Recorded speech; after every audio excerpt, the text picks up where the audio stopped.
आई गौरी सीतानाथ प्रेमानंदे अगवार हरि हरि बोलो। निताई गौरी सीतानाथ प्रेमानंदे अगवार हरि हरि बोलो। निताई गौरी सीतानाथ प्रेमानंदे अगवार हरि हरि। भक्तबिंदेर चरणामार कोटि कोटि दंडवत प्रणिपात। যদু মহারাজকে দত্তাত্রেয় অবধূত নিজের 24 গুরুর কাছে উপদেশের কথা বর্ণনা করছেন। কপট কপটিকে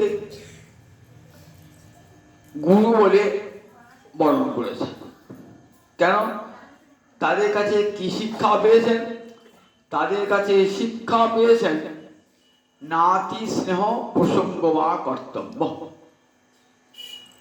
কার প্রতি অধিক ভালোবাসা বা কার প্রতি অধিক আসক্তি রেখো না। অধিক ভালোবাসা আর অধিক আসক্তি রাখলে কপট কপটির যেমন দুরবস্থা হয় তোমারও সেইরূপ হবে। নিজের সন্তানের প্রতি স্নেহে কপটি নিজের প্রাণ বিসর্জন দিল। কপট যখন এসে দেখল তার সন্তানও নাই এবং তার গৃহিণীও নাই, সুতরাং সংসারে থেকে আর লাভ কি? শাস্ত্রে বলেছে গৃহিণী গৃহম উচ্চতে। গৃহিণী মানে গৃহ। তা সেই যখন চলে গেল আর আমার থেকে লাভ কি? এই বলে সেই ব্যাধের ফাঁদে নিজের দেহটাকে পতিত করে দিল। কপট গেল, কপটি গেল, তার সন্তান সন্ততি সবাই বিনষ্ট হল। এটা অবধূত চেয়ে চেয়ে দেখলেন। একে ভাবলেন বাহ, একটা বড় শিক্ষা পেয়ে গেলাম। কপট কপটি আমাকে শিক্ষা নিয়ে গেল। কি শিক্ষা দেব? দেখো আমরা তো পাখি, কিন্তু তোমরা মানুষ দুর্লভ জন্ম পেয়েছ। ৮৪ লক্ষ জনি ভ্রমণ করে সুদুর্লভ মানব দেহ পেয়েছ। এই মানব দেহটা মুক্তির দ্বার।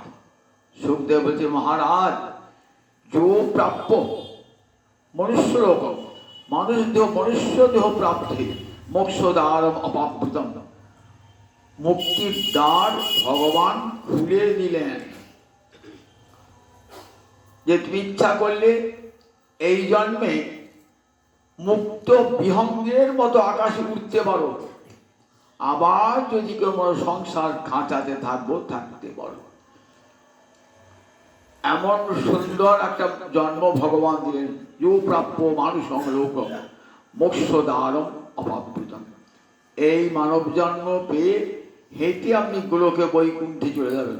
আমরা দেখি প্রহ্লাদ, ধ্রুব, মহারাজ অম্বরীশ এই মানব দেহ লাভ করে কেমন ভাবে তাদেরকে সার্থক করে তুলেছিলেন। মানব দেহ প্রতিটি ইন্দ্রিয়কে কৃষ্ণ সেবায় নিযুক্ত করে মানব জীবনটাই কেমন সার্থক করে তুলেছিলেন। সংসার ত্যাগ করে বনে যাবার কোনো প্রয়োজন নাই। সংসারের মধ্যে থেকে কৃষ্ণ ভজন করা যায় এবং সর্বোৎকৃষ্ট ভজন হয় এই সংসার আশ্রমে থেকে। এটা গীতাও বলেছেন, ভাগবতও বলেছেন।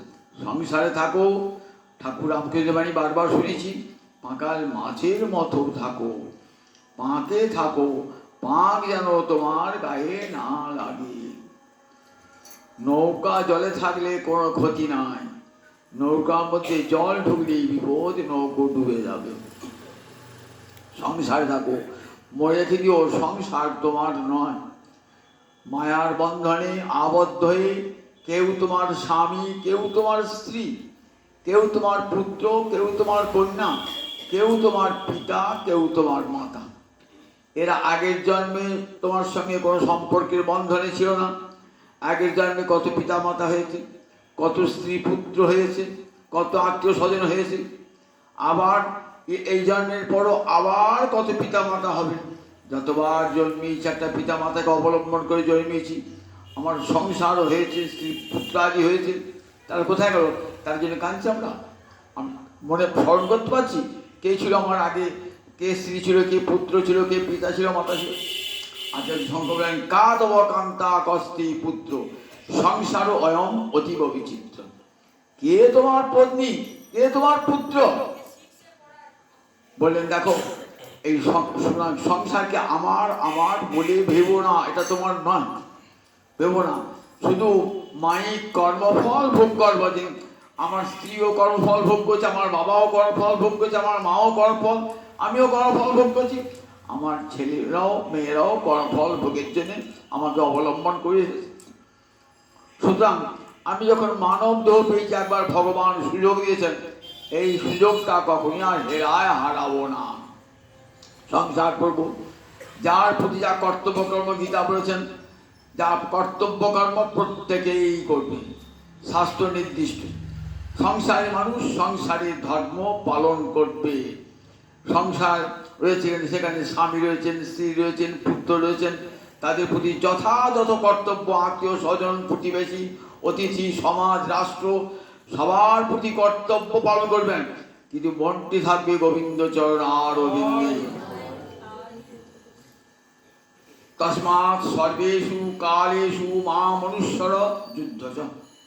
কত বড় সুন্দর কথা! যুক্ত আশিত মৎপর, আমাদের মনটা যুক্ত রাখবে, আমার পরায়ণ হবে সমস্ত কালে, শয়নে স্বপনে নিদ্রায় জাগরণে আমাকে স্মৃতিপটে রাখবে। আর যুদ্ধ কর, মানে সংসার নেমেছি, সংসার সমরাঙ্গনে যুদ্ধ করো দৃঢ়মনে। সংসার নেমেছে কোন? সংসার মানে তো কুরুক্ষেত্র, এখানে যুদ্ধের ক্ষেত্র। সবাই গুরু গুরু বলে, সবাই কর্ম করে, সবাই কর্তব্য কর্ম করে। যার প্রতি কর্তব্য করবেন না, তিনি রুষ্ট হয়ে যাবেন সঙ্গে সঙ্গে। স্বামী আছে, শ্বশুর আছে, ছেলে আছে, প্রত্যেকের প্রতি কর্তব্য কর্ম করতে হবে। সংসারে থেকে শাস্ত্র নির্দিষ্ট কর্ম, নিয়ত কর্ম, এই কর্তব্য কর্মগুলি করতেই হবে। এই কর্ম কখনো ত্যাগ করা যায় না। কর্মত্যাগ বলেছেন, দেখো কর্মত্যাগ বন্ধন আনে বলি কর্মত্যাগ করবো নাকি? বন্ধন আনে বলি কি কর্মত্যাগ করা যায়? ত্যাগ করা যায় না, কারণ কর্ম ছাড়া সৃষ্টি অচল হয়ে যায়। যারা জ্ঞানী তারাও কর্ম করেন লোক সংগ্রহার্থে। জ্ঞানীর কর্ম লোক সংগ্রহার্থে, লোক শিক্ষার্থে। দেখো আমার কোনো কর্ম নাই, তবু আমি কর্ম করি, ভগবান গীতায় বলেছেন নমাং কর্মাণি লিম্পন্তি নমে কর্মফলে স্পৃহা।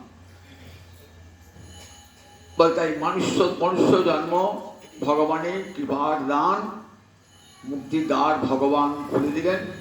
এইবার তুমি এই মানব জন্ম পেয়েও যদি আমরা পশুর মতন জীবন ধারণ করি, তাহলে তম আরুরচ্যুতঙ্গে বিরু। সুখদেবকে মহারাজ, তাকে বলা হবে আরুরচ্যুত। আরুর মানে আরোহণ করে অনেক উঁচুতে উঠেছে, গাছের ডগায় উঠেছেন, আরুর হয়েছে, চ্যুত আবার সেখান থেকে নিচে পড়ে গেল। অর্থাৎ মানব সামান্য কৃমিকীট থেকে মানুষ হয়েছি, কত উঁচুতে উঠেছি, আবার সেখান থেকে বিষয় ভোগ করবার জন্য আবার নিচে নেমে এলাম। তম আরুরচ্যুতম। এইবার তো ক্রমশ উঠবো, মানব জন্ম দিয়েছেন ওঠার জন্য, কিন্তু নামার জন্য নয় তো। কিন্তু মানব জন্ম পেয়েও নামার জন্য আমাদের। সুখদেব বলছে মহারাজ, সুখম ঐন্দ্রিয়কম স্বর্গে নরকে এববা। সুখ নরকেও পাওয়া যায়, স্বর্গেও পাওয়া যায়। স্বর্গে অপ্সরগণের সঙ্গে নৃত্য করে দেবতারা যেমন আনন্দ পাচ্ছেন, একটা নর্দমার কীট দেখবেন, নর্দমার কীটও তার পত্নীগণের সঙ্গে একই আনন্দ অনুভব করছে। বনের একটা পাখিও একই আনন্দ অনুভব করছে, মশা মাছিও সেই একই আনন্দ অনুভব করছে।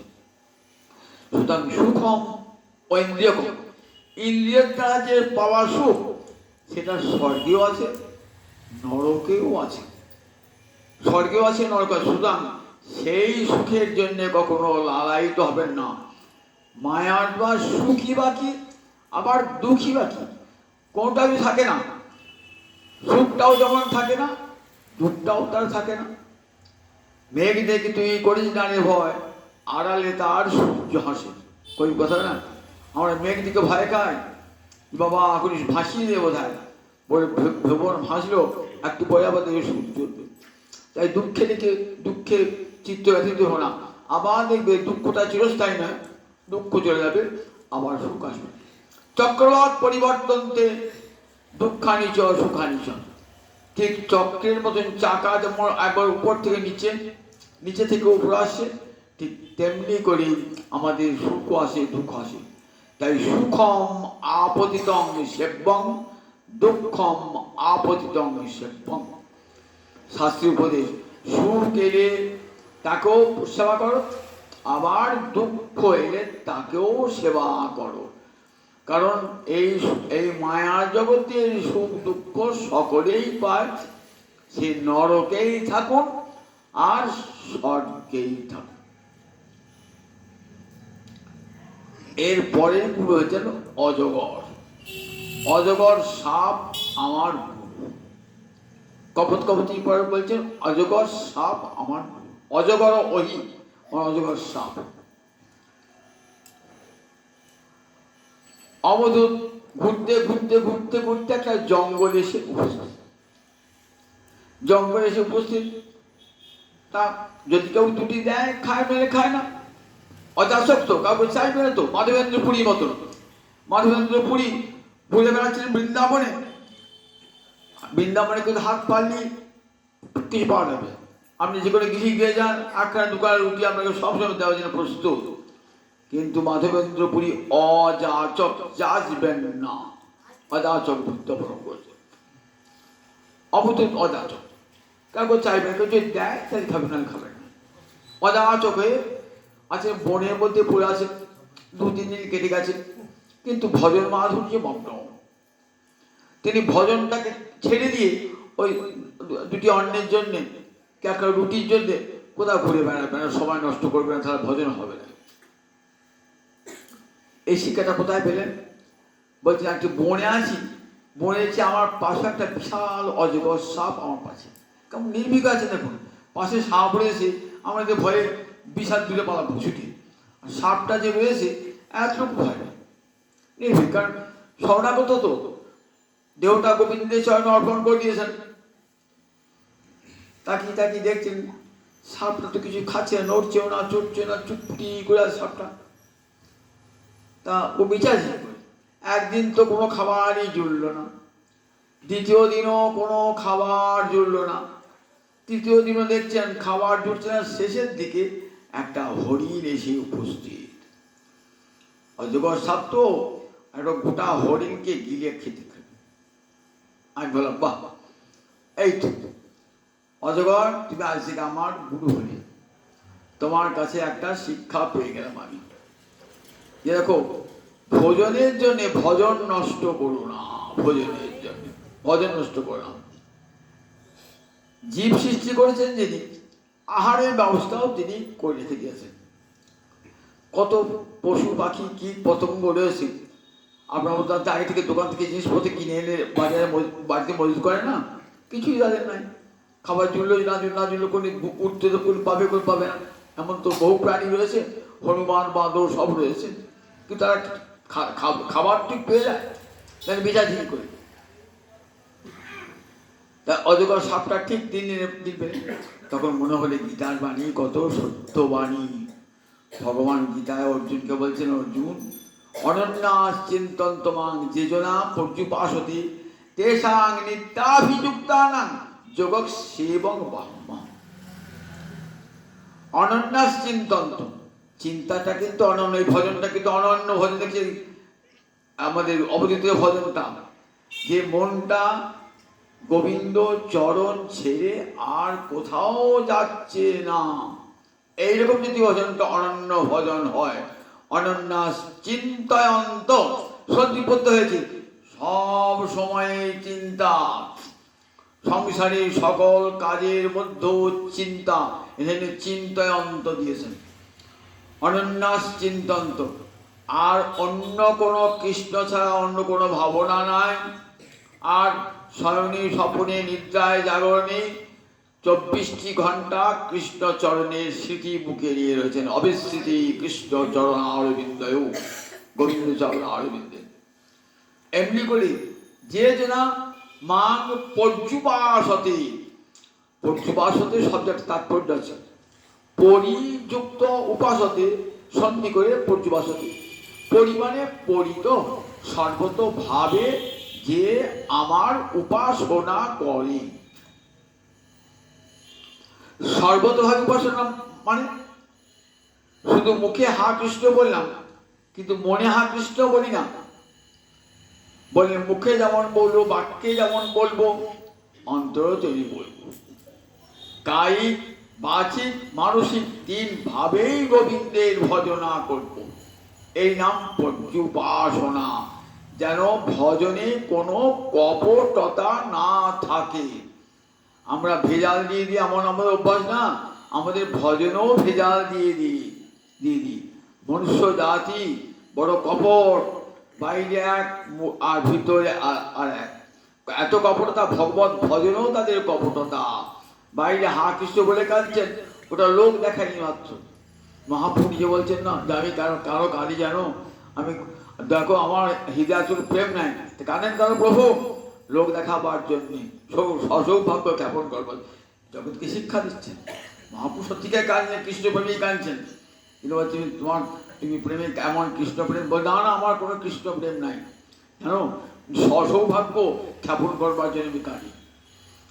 আমরা ঠিক তাই কাঁদি, খুব কাঁদছি, মন্দিরে গিয়ে দেখাচ্ছি খুব ভরবার ভাবছে, খুব ভক্ত ভাবছে, কিন্তু আমার তো কান্নাটা শুধু ওই তৎকালীন লোকজন দেখাবার জন্য, কিন্তু ভিতরে কাঁদি না।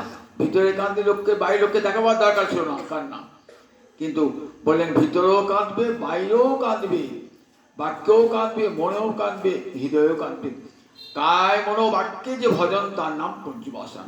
এমনি করে জনন্য ভজন করে, তাহলে এমনি করে ভজন করবো, তাহলে আহার আর জুটবে কি করে? বাঁচতে হবে তো, খাবো কি করে? অর্জুন যারা বলছেন সে চিন্তা তোমার নয়। যে একটা শিশু মায়ের কোলে পড়ে থাকতো, সে কি চিন্তা করে? সে কি রোজগার করতে যায়? সে রোজগার করতে যায় না, সে জানে আমার মা কি আমাকে খাওয়াবে।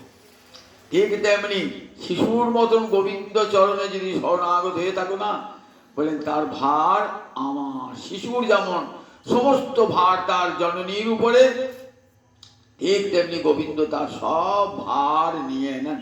অনন্যা চিন্তন্ত মাং যেজনা পর্যুপাসতি তেষাং নিত্য, আবার বলেন নিত্যাভিযুক্তানা, নিত্য আমার সঙ্গে অভিত, সর্বতভাবে যুক্ত, সর্বতভাবে যুক্ত।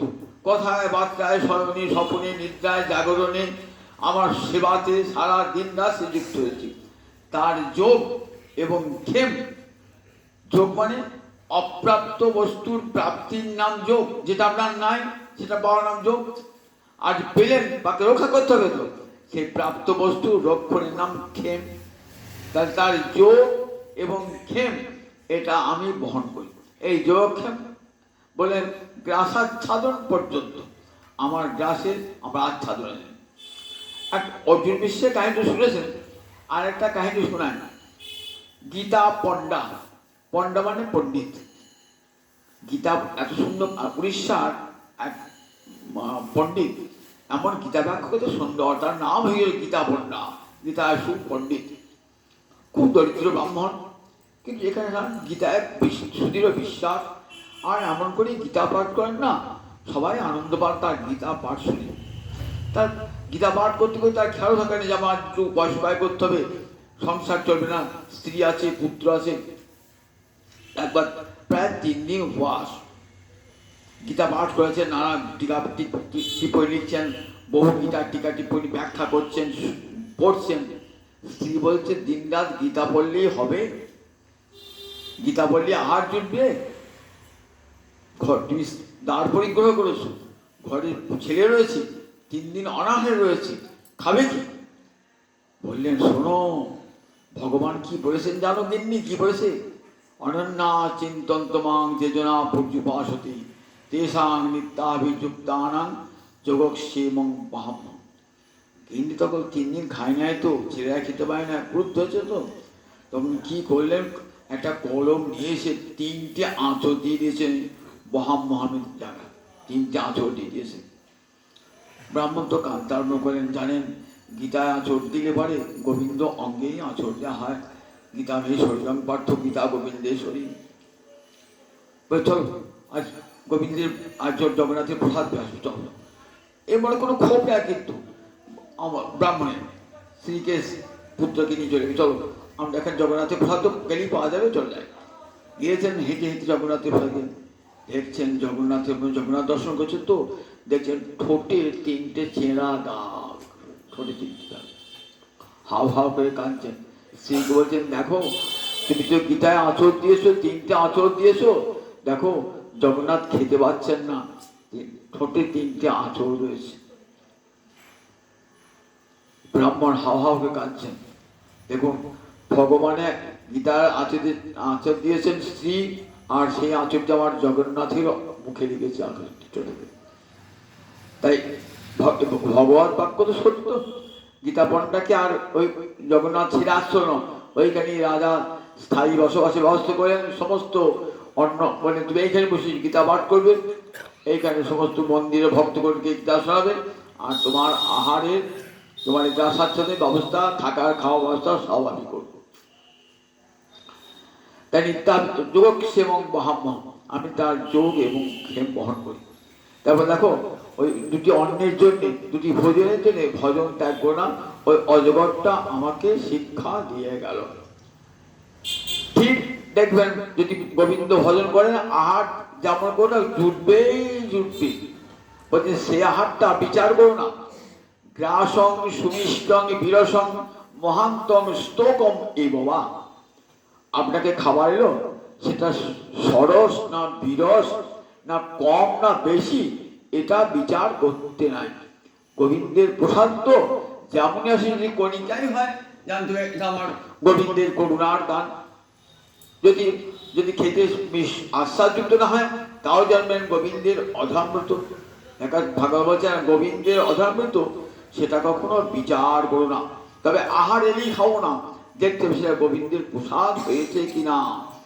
ভক্ত কখনো অপ্রসাদী বস্তু খান না, অপ্রসাদী বস্তু গ্রহণ করলে হরি ভক্তি নষ্ট হয়ে যায়, শাস্ত্রে বলেছেন। সেই জন্য সব প্রসাদ ভোজি যারা গোবিন্দ ভোজন করেন, তারা কিছু হয় প্রসাদ ভোজি, গোবিন্দকে নিবেদন করে। গীতাও বলে দেখবেন যজ্ঞ শিষ্টাসীন যারা মুচ্চন্তে সর্বকিল বিষয়।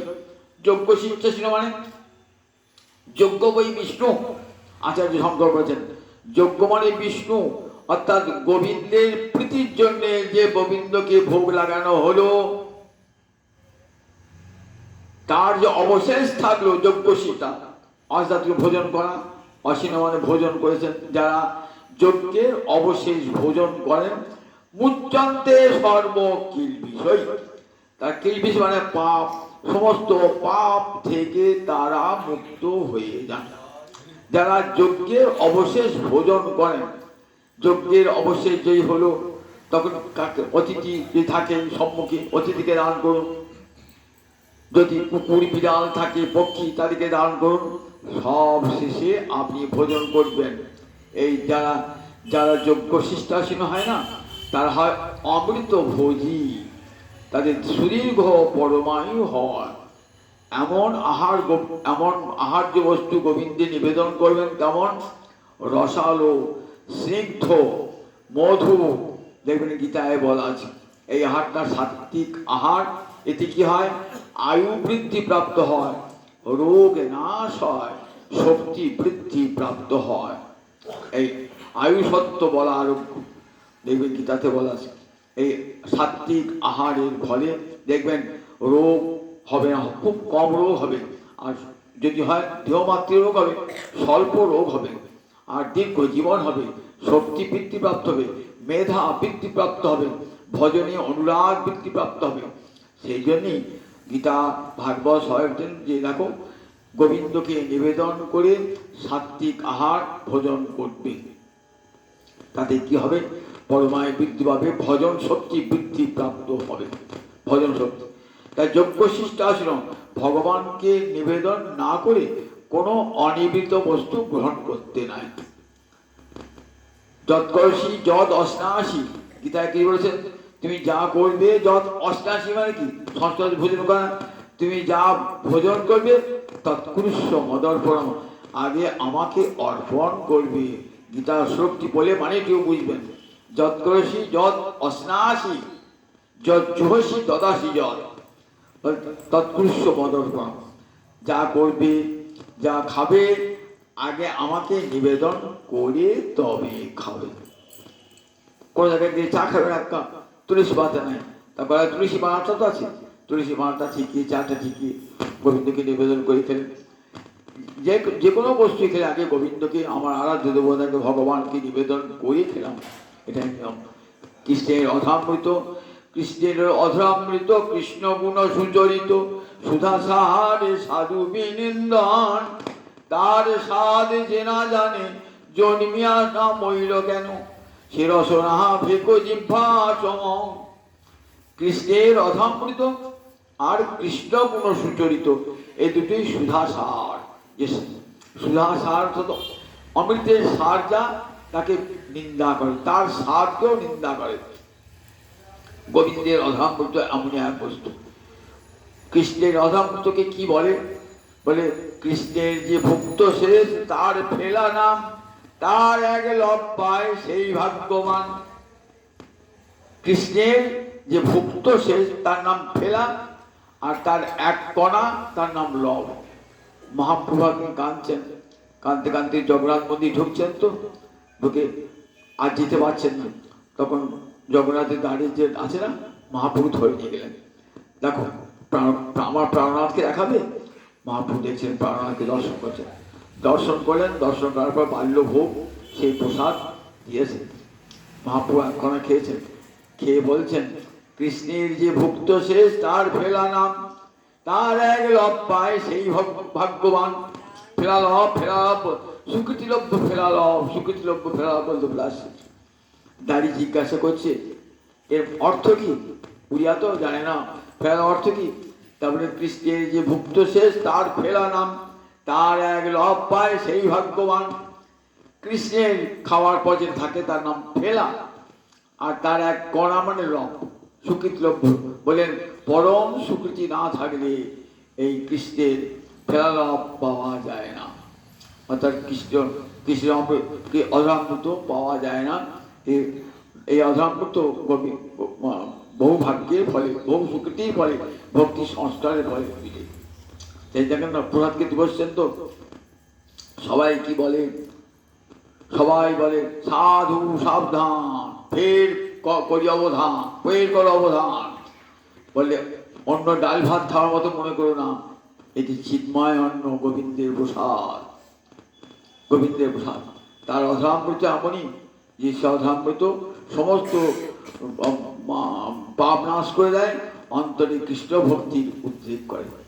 এই শিক্ষাটা অজগর আমাকে দিয়ে গেল, যে সেই গ্লাসটা প্রসাদে বিচার করতেন, এটা মিষ্টি হয় না, এটা নুন হয়েছে বেশি, এসব বিচার করে না। কৃষ্ণের অধাম যখন হয়ে গেছে তখন সেটি কৃষ্ণের প্রসাদ, আর বিচারের যোগ্য নয়।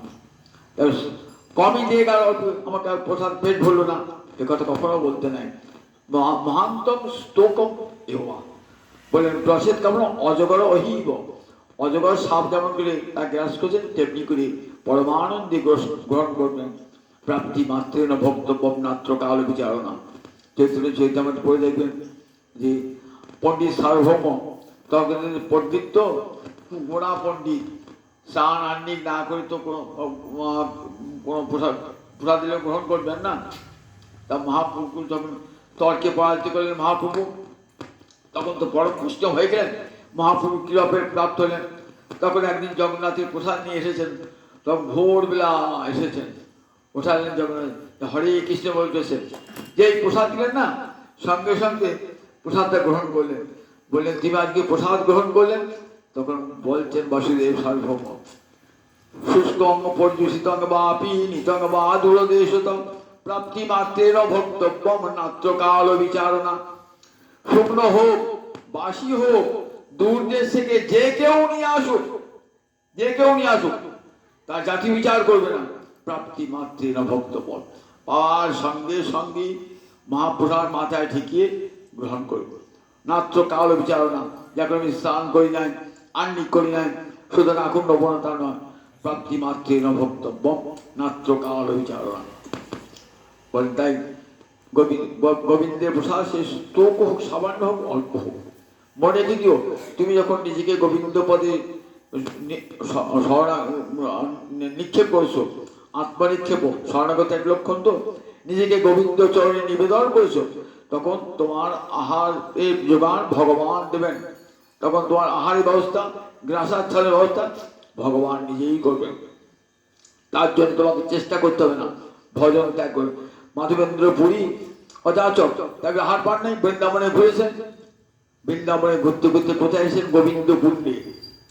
বৃন্দাবনে কে অনেকেই গোবিন্দ কুণ্ডে দেখতে পান। গোবিন্দ কুণ্ড ওখানটায় আমাদের ইয়ে যে বৃন্দাবনে যে পাহাড়, গোবর্ধন, গোবর্ধনের মুখো গহ্বর, ওই গোবর্ধন এলাকা, সেই গোবিন্দ কুণ্ডে এসেছেন। গোবিন্দ কুণ্ডে এসে ভজন করছেন। সারাদিন ঘুরেছেন, ক্লান্ত হয়েছেন, আহার জোটে নাই। তখন দেখছেন সন্ধ্যাকাল হয়েছে, একটা রাখাল বালক এক ঘটি দুধ দিয়েছে। দিয়ে বলছে, ও পুরীজি, তোমার ভোগ লাগে নাই? তুই কে গো? আমি এখানে তো গোবিজয় একটা রাখাল, আমার ভোগ লেগে তুই বুঝলি কি করি? এইসব বোঝের মায়ের আছে না, ওরা বললে যা মাধবেন্দ্র পুরীর ভোগ লেগেছে, পুরীর ক্ষুধা পেয়েছে। তাকি তাকে দেখছি, সেটি কি দেখতে সুন্দর, রংটি কালো হলো, কি সুন্দর দেখতে। তাকিয়ে আছেন, তাকিয়ে আছেন। দুধ তারিখে না, খেয়ে না, আমার দাঁড়াবার সময় নেই, খেয়ে না, আমি ঘুরে আসছি। এক ঘটি দুধ দিয়ে চলে গেলেন। দুধটা খেয়েছেন, ছেটে আসুক আরেকবার দেখবো ছেলেটা, আরেকবার দেখবো ছেলেটা। দুধ তো নয়, কৃষ্ণ দিয়ে গেলেন অমৃত, ভোজন করেছেন। কিছুক্ষণ পরে ঘুমিয়ে আস্তে আস্তে আস্তে তন্দ্রা আচ্ছন্ন অবস্থা হয়েছেন। ভোর হয়ে গেছে প্রায়। দেখছেন কালো ছেলেটা এসেছে, হাত ধরে টানছে, ও মাধবেন্দ্র, আমি তোর জন্যই তো অপেক্ষা করে আছি। জানিস আমি কোথায় পড়ে আছি? আমি একটা জঙ্গলে মাটির নিচে পড়ে আছি, সেখান থেকে তুই আমাকে উদ্ধার কর। সেই জায়গাটার নাম কাঠুলি গ্রাম, বৃন্দাবনের পরে কাঠুলি গ্রাম। ঘুম পেয়ে গেছে, ওই সেই কালো ছেলেটাই তো। গেলেন, কিছু গেলেন গ্রামটাতে, বনে জঙ্গল আছে, কিন্তু সেটা ঘুরবেন কি করে? এত গাছপালা হয়েছে, এত বন, ঢুকাই যাচ্ছে না সেখানে। গ্রামের লোককে বললেন যে এখানে গোপাল আছে, তোমরা উদ্ধার করো। আমি তো পারবো না, সন্ন্যাসী। সন্ন্যাস সাধুর কথা সবাই চিনেছে, গ্রামবাসী এসেছেন, কোদাল কুড়ুল নিয়ে এসেছেন, গাছ কাটতে আরম্ভ করেছে। কাটতে কাটতে কাটতে এক জায়গায় দেখলেন উঁচু হয়েছে জায়গাটা, মাটি খুঁড়তি বেরোল বিশাল গোপাল। কি গোবর বলেছে? গোবর্ধন ধারী গিরি, গোবর্ধন ধারী গিরিধারী গোপাল। মিলেচ্ছ ভয়ে সেবক ফেরিতে পারিয়েছিল, তারপর থেকে দীর্ঘদিন ওই মাটি চাওয়া পড়েছিল। আর মাধবেন্দ্র পুরী তাকে তুললেন, দিয়ে অন্নকূট উৎসবের প্রবর্তন, তখন থেকে অন্নকূট উৎসবের প্রবর্তন হলো। সেই গোবর্ধন যজ্ঞের পর এই দ্বিতীয়বার এই অন্নকূট উৎসব প্রবর্তন করেছিলেন মাধবেন্দ্র পুরী। মাধবেন্দ্র পুরীকে মহাপ্রভুর পরম গুরু গুরুদেব ঈশ্বরপুরী, তার গুরুদেব মাধবেন্দ্র পুরী। তা দেখুন, অযাচক তো। আমার যখন রেমুনা এলেন, তখন ইচ্ছা ক্ষীরচরা গোপীনাথ দর্শন করলেন তো, 12টা মাটির পাত্রে ইয়ে দেখা হচ্ছে, অমৃতকালী ভোগ লাগানো হয়েছে, এক প্রকার স্বরের মিষ্টান্ন। পুরীর ইচ্ছা হলো একটু নতুন প্রসাদ দেখছি, আমার যদি দিত একটু খেয়ে দেখতাম, আমার গোপালকে লাগাতাম। ওইখানে গোপাল প্রতিষ্ঠা করেছেন, আমার গোপালকে লাগাতাম। মনে মনে ভেবেছেন, চাইবেন না কাউকে। তা পুরী গিয়ে কে চেনে? পুরী তার হয়ে গেল, মন্দিরে শরণার্থী হয়ে গেল, বলে যাও, বেরিয়ে যাও। মন্দির দ্বার দিলেন, একবার গ্রামের মাঠে এসে বসে আছেন পুরীজি, কৃষ্ণ নাম করছেন। আর পাটনায় তার কোনো ক্ষোভ নাই, পুরীর যে মন্দির থেকে ইয়ে করে বিতাড়িত করে তার কোনো ক্ষোভ নাই অন্তরে। দেখলেন তো গোপীনাথকে দর্শন করেছে খুব আনন্দে মাতোয়ারা। রাত্রিবেলাতে বলছেন গোপীনাথ পুরীতকে যে দেখ আমার ভক্ত ছিল মাধবেন্দ্র পুরী, সে একটু অমৃতকালী প্রসাদ খেয়েছে, তাকে দিস নাই, তাড়িয়ে দিয়েছিস। আমি তার জন্য এক ভাঁড় আমার ধরার আঁচলে লুকিয়ে রেখেছি। পুরীর তো আপনি যখন আমি ঠাকুরের ভোগ নিয়ে এলাম, গুনে গুনে 12টা নিয়ে এলাম, 12টার জায়গা দিয়েছি, তাহলে একটা লুকিয়ে আনলো কি করে, 8টা লুকিয়ে রাখলো কি করে, দেখি সত্যি কথা কিনা। তখন রাতটা প্রায় শেষ হয়েছে, দরজা করলেন, মঙ্গলারতির সময় হয় না, দেখছেন ধরার আঁচলে এক ভাঁড় লুকানো। অবাক হয়ে পুরী, কে মাধবেন্দ্র চিনি না তো মাধবেন্দ্র পুরী। সেই রাত্রেই ওই এক ভাঁড় ওই ক্ষীর নিয়ে ছুটছেন, কোথায় মাধবেন্দ্র, কোথায় মাধবেন্দ্র পুরী। গ্রামের মাঠে বসে হরে কৃষ্ণ কৃষ্ণ কৃষ্ণ হরে হরে, হরে রাম রাম রাম হরে হরে কীর্তন করছেন। তুমি মাধবেন্দ্র পুরী? বলে হ্যাঁ। এই দেখো তুমি এই অমৃতকালী ভোগ খেতে ছিল না? বলে হ্যাঁ। কি করে জানলে? আমাকে স্বপ্নে বলেছেন গোপীনাথ। কাঁদছেন, হাওয়া করে, গোপীনাথ তোমার এত কৃপা, তুমি সত্যি অন্তর্যামী, অন্তর থেকে বুঝতে পেরেছো আমি ক্ষীর চাইছি। সেই ক্ষীর প্রসাদ খেলেন, সেই ক্ষীর প্রসাদে ভাঁড়টা পর্যন্ত ভেঙে নিয়ে আঁচলে বেঁধে নিয়ে গেলেন। তা দেখুন অযাচক বৃত্তি, কিন্তু ভগবান কেমন বৃত্তি দেন, অযাচক। পুরুষ সনাতন সবাই বৃন্দাবনে কিন্তু অযাচক। যদি কেউ দিতেন খেতেন, কবু ঘোল মাটা, কবু উপবাস, কবু চারা চর্বণ, কবু বাস, চাইতেন না, কারোর কাছে চাইতেন না।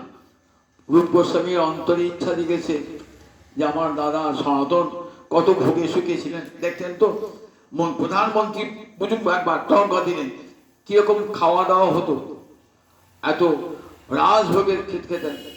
আর বৃন্দাবনে এসে কাউকে তো চাইবেন না অযাচক, কোনোদিন দুটি ক্ষুধা খেতে পান না। দাদা পরমান্ন খেতে খুব ভালোবাসতেন। তা কি করে দাদা কি পরমান্ন খাওয়ায়, খুব অন্তরে ইচ্ছা জেগেছে। মনে কি বাসনা, মনের বাসনা মনেই থেকে যাবে। কোনোদিন তো খাওয়া দাওয়া দাদাকে কোথায় চাল পাবো, উনি তো অযাচক। রূপ গোস্বামী তো অযাচক, কাউকে চাইবেন না। কোথায় চাল পাবো, কোথায় বা মিষ্টি পাবো, কোথায় বা দুধ পাবো, মনে মনে ভাবছেন। একদিন দেখছেন একটা ছোট্ট পুজো বালিকা এসেছে, এসে বলছে এ গোসাইজি এই দেখ আমি চাল দিয়ে গেলাম। কিছুক্ষণ বাদে আবার সে বুঝেছে, এই দেখ আমি মিষ্টি দিয়ে গেলাম।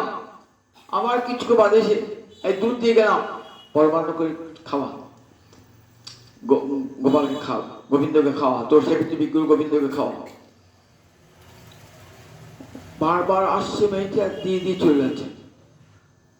সেইখানে রন্ধন করলেন, রন্ধন করে তাদেরকে নিব, দাদা তুমি পায়েস খেতে ভালোবাসতে, এক তোমার জন্য পরমান্ন রন্ধন করে খাবে। গিয়েছে, ভাই বলেছে, গিয়েছে, খেয়ে বলছেন এত সুন্দর চাল, এমন সুন্দর মিছরি দুধ পেলি কোথায়? তা বলছেন এক ব্রজবালা দিয়ে গেল। ব্রজবালা দিয়ে গেল? বলে হ্যাঁ আপনি চাই নাই গেল, যেহেতু নিশ্চয় না, কাউকেই চাই নাই। আমি মনে মনে দাদা তোমাকে আমি খাওয়াতে চাইছিলাম, তুমি ভালোবাসতে পরমান্ন তো, তাই তোমাকে পরমান্ন আমি খাওয়াবার ইচ্ছা করেছিলাম, মনে মনে ইচ্ছা করেছিলাম, কাউকে বলে যায়নি। তাহলে কে দিয়ে গেল? একটা ব্রজবালা দিয়ে গেল, খুব সুন্দরী দেখতে। বলে পাশে এই গোয়ালাপাড়ায় থাকি আগে।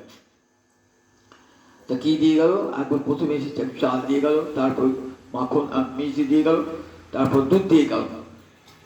বললে রূপ তুমি ভালো কাজ করো নাই, প্রিয়াজিকে খাটিয়েছো, প্রিয়াজি মানে রাধানী, রাধানীকে খাটিয়েছো, বারবার তোমার জন্য চাল এনেছে, মিষ্টি এনেছে, দুধ এনেছে, তুমি ভালো কাজ। কখন এরকম বাসনা অন্তরে রাখবে না। তুমি সন্ন্যাসী, অযাচক বৃত্তি ধারণ করেছো, কখনো মনে মনে এমন বাসনা রাখবে না। রূপগোস্বামী ভাবছেন কাজটা আমার ঠিক হয় না, প্রিয়াজিকে এত খাটিয়েছি, বারবার একবার দুধ আনছেন, একবার মাখন আনছেন, একবার মিষ্টি আনছেন, একবার চাল আনছেন, এটা আমার ঠিক হয় না মনে মনে ভাবলেন। দেখুন গোবিন্দ যে দেখুন যে তার অনন্য মনে যে ভজন করে, তার যে গ্রাসাচ্ছাদন ভগবান করেন, একথা গোস্বামীপাদকে চরিত্র অনুসরণ করেই দেখতে হবে। চরিত্র অনুসরণ করে দেখতে হবে, তারা কোথাও চান নাই, অযাচক বৃত্তি অবলম্বন করেছেন, কিন্তু আহার জুটে গেছে সবাই, কেউ না কেউ।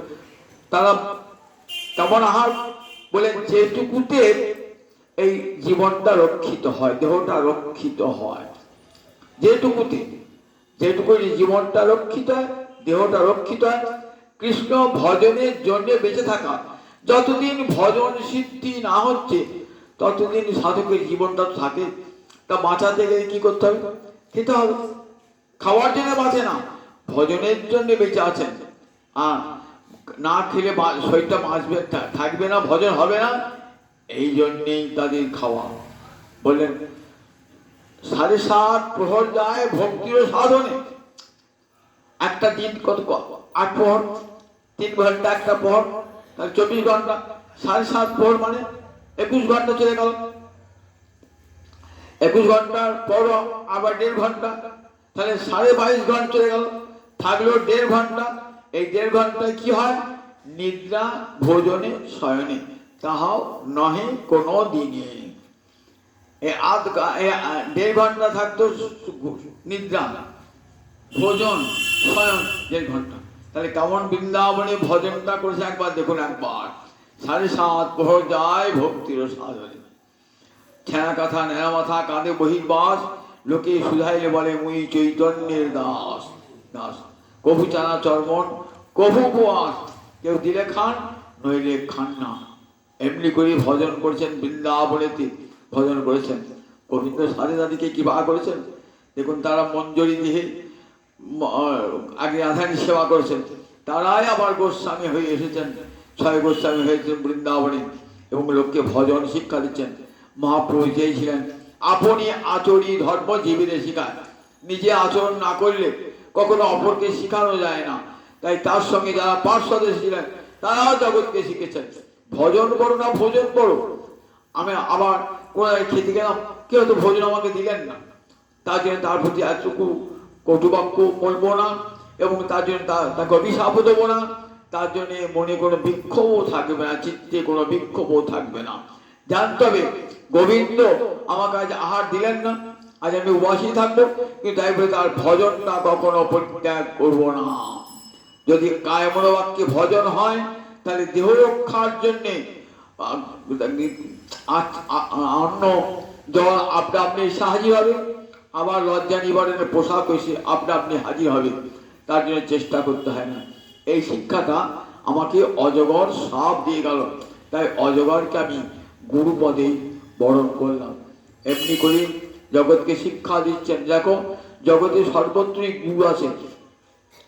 কৃষ্ণ ভজন করতে গিয়ে দেখবে যার কাছে কিছু শিক্ষা পাচ্ছ তাকেই গুরুপদে বরণ করে নাও, পড়বে নাও, তবে তো ভজন শিক্ষায় ভজনে উন্নতি লাভ হবে। কৃষ্ণমন্ত্রী দীক্ষা গ্রহণ করলাম, কিন্তু ভজনও করি না, কিছুই করি না। একবার গুরুমন্ত্রটা সারা দিনে একবার ভজনও করি না। তিলক আছে, মালা আছে, সব আছে, আবার কত জায়গায় প্রসাদের বিচার করে বেড়াচ্ছি, বিচার করে বেড়াচ্ছি। কত বড় অপরাধ করছে একবার মনে দেখুন একবার। আবার যদি কেউ প্রসাদ না খেয়ে নিমন্ত্রণ না করে তার প্রতি বিদ্বেষ অনুভব করছি, এগুলো সব কত অপরাধ আমাদের দেখা দেয়। প্রসাদ নাই পায়, আর একটু কণিকা পেলেই তো হলো, একটু চন্দ্রামৃত পেলেই হলো, প্রসাদ পেলাম। ঠিক আছে, দিতে পারে না, সামর্থ্য নাই বলে আমাকে নিমন্ত্রণ করে না, প্রসাদ পাই না, তার জন্য অন্তরে কোনো ক্ষোভ থাকবে না, যদি সত্যিকারে ভজনশীল আপনি হন।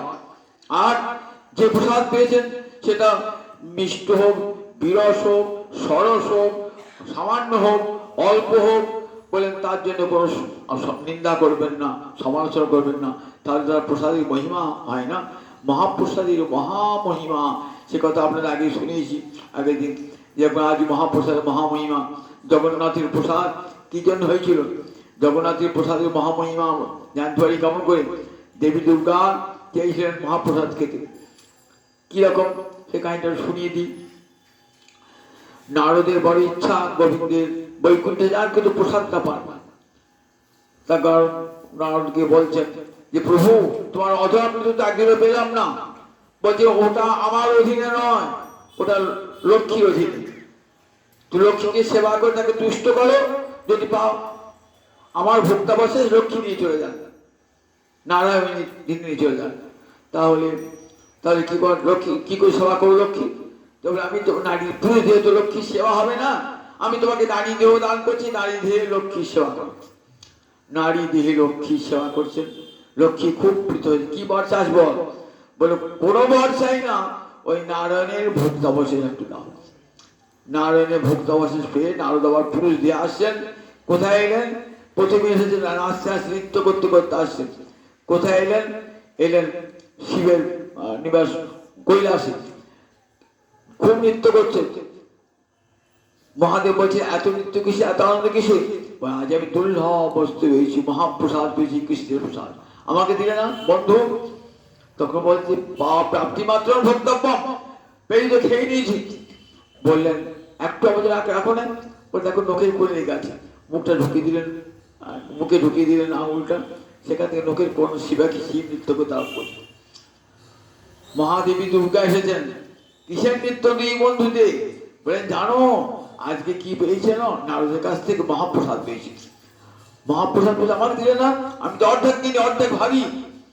তা বললেন প্রসাদ পেয়ে না সঙ্গে সঙ্গে ভোজন করে ফেলেছি। বললেন আমিও আজ থেকে প্রতিজ্ঞা করলাম যে প্রসাদ আমাকে দিলে না, সেই প্রসাদ জগতের প্রতিটি জীব পাবে আগামী কলিকালে। এমনকি পশু পক্ষী নর্দমার কীট পর্যন্ত এই প্রসাদ পাবে।